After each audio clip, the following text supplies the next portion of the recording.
it is important that you keep your skills part up to date, because then you're working yourself towards being an expert in that field, so then your future client will see you as that as well.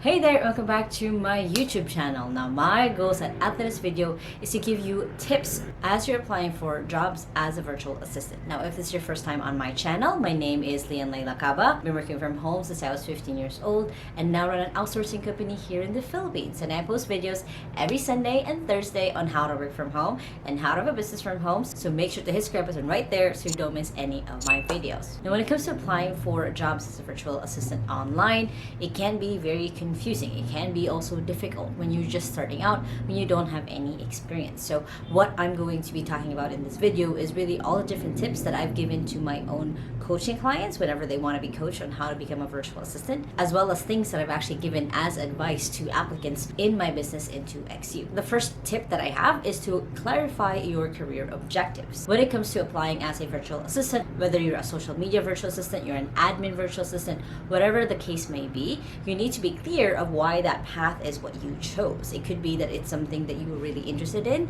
and you want to see it through. It could be that it's something that you're really skilled in also, just something that you kind of found really works for you. Whatever it is, you need to be clear of what the goal is eventually for you. For a lot of employers, as they are hiring you, they need to know where it is that you're going. They need to be confident that you're not just going to be there for 6 months or a year. They need to be confident that you're going to be working with them for the long run. So having clear career objectives of why it is that you want to become a virtual assistant in the first place is going to help you so much more later on as you have a clear goal of where it is that you want to go and the people that you want to work with. And speaking of, the next tip that I have is to find your ideal client or prospect. What I mean by this, and I've talked about this in other videos, is that you need to map out what kind of client do you actually want to work with. What kind of industry do you want them to be? What's the niche? What's the specific thing that you are going to be doing for them that will help them grow their business? Because that's essentially what you are for as a virtual assistant, is you're helping them in some way grow their own business. So try to imagine, what kind of interests do I currently have that will be relevant if I chose this kind of boss? So for example, for me, when I started out, I loved books, so I naturally went into being a writer for authors. Basically, I was a ghostwriter for authors for a while, and then when I was more interested in working more with coaches and consultants, I was in that space. So I was working always for things that I was already interested in, so then I know that I could add in some way. And of course, now with 2XU, with my business, then we're always working with clients that we know we can give value to. So you have to keep in mind that when it comes to you creating your ideal client profile, it needs to be with people that you can bring value, that you have some already sort of interest in their industry, so you can help them out. Next is to make sure that you update your resume. So a lot of people do forget to update your resume at the last save point, basically, but it always just helps to review the experience you've gone through. If you've had minimum experience, then making sure that it is as accurate as it can be. And also, it won't hurt to just update what your resume looks like, because who you were, years ago when you first created that resume might be different than the person that you are now, and you might be sending out an outdated resume to potential employers. Next is create or update your LinkedIn profile. Now, a lot of people underestimate the power of a LinkedIn profile, but for employers especially, they're going to be checking your LinkedIn profile or looking if you have one. Now, I have a whole video on how to create your LinkedIn profile that you guys can check out, but basically kind of like just a virtual resume for a lot of employers. So you having and making sure that it's updated, that it has clear objectives, that has your picture, your contact information on there, will give the employer more confidence that you are the right person for this role. Next tip to that is to clean up your online presence. Go ahead and Google yourself and find what actually shows up, and clean up any photos or videos or files that you don't want future employers to see or to find. Make sure that it is geared towards the current brand that you might be wanting to have. So for example, for me, when I was shifting from being known as like the virtual ate, I shifted to just being my name. I made sure I went through all of my profiles and changed anything that said just virtual ate for me into just my name. So that's how I cleaned up my branding as I was shifting from one to the other. So you might want to do the same of just cleaning up anything that's not relevant to you anymore. Of course, it's important to have some history, but making sure that when employers look you up, and they eventually will, they will find information that aligns with the person that you're trying to be hired as. Next is just take a skills inventory. Check all of the skills that you currently have and try to see if they're still relevant to you. And you might even need to add other skills that you've learned. And I do have a whole video of like top 20 skills that you have or you need to learn as a virtual assistant also.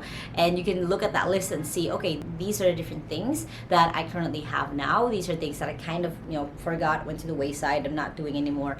And these are now new skills that I'm now developing or have developed and gotten certifications for, whatever it is. It is important that you keep your skills part up to date, because then you're working yourself towards being an expert in that field, so then your future client will see you as that as well. Next, and this is just a very interesting tip, is just take personality tests.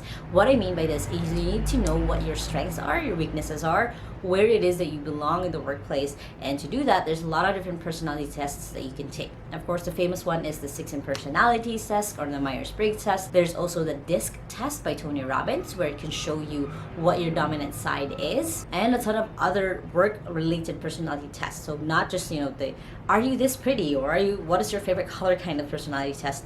It actually is the kind of test where it gives you insight on who you are and where you can shine in the workplace. And of course, these are now personality tests you can also forward to your potential employers, so then they can review and they can see more of who you are and again where you will fit in their company. Next is just to make a list of all the software tools that you've used before and maybe brushing up and getting updated on them as well.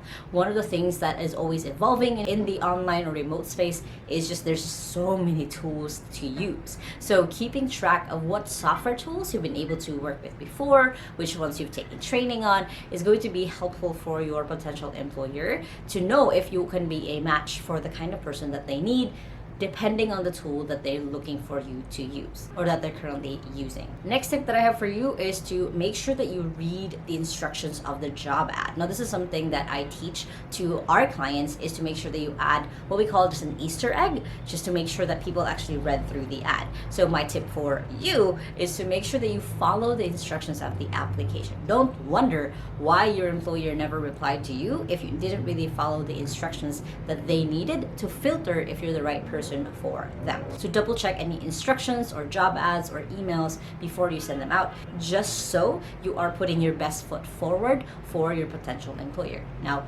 speaking of double checking things, another tip that I have is to triple check everything. So what I mean by that is that you want to make sure that before you send things out to your potential employer, or even when they already are your employer, you want to make sure that it's the right information, the right person gets to see it, and the right action is taken next. You have to make sure that as slip-ups might happen, that you did your best to show up in the best way that you can for your client. Next tip that I have is to make sure that you track and follow up on applications. A mistake that I've seen so many people make is that they don't track their applications. They don't create that list of these are all the people that I applied for. And of course, the other side of that is failing to follow up. So as you're applying for different jobs, make sure that you track who those people are, and then you follow up with them within about 3 days to make sure that you are still in the running. Because then of course they'll say yes, you still are, or no, and then you can move on to the next. And next is just a big one, is to make sure that you prepare for a video interview. Try to search up and look up what are the common interview questions if you've never done so.